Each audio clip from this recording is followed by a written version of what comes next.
Tony Blair had 5 pledges on his card. You have 6 today. Tony Blair had New Labour. You've got Change Labour. Tony Blair used to take his tie off at big events. I've spotted you don't have a tie on today. Is there anything else you've spotted, Ben? Well, what do you say to people who claim that you're just a copycat Blair? Well, look, the first thing I'd say about Tony Blair, which is more important than whether he took his tie off, is he won 3 elections in a row. So,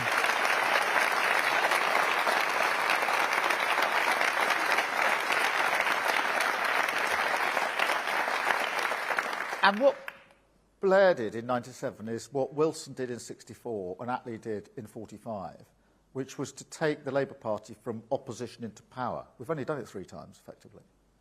And the thing that unites them was the ability to glimpse the future and to persuade people to go on that journey to a changed future. Obviously, different circumstances in 1945, as we all understand, 64, white heat, and then the challenges that were facing Tony Blair in 1997.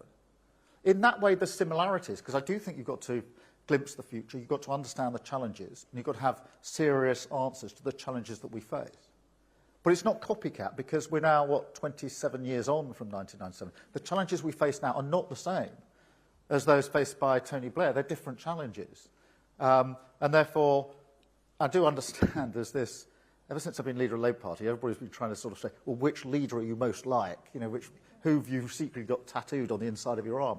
And the answer is none of them.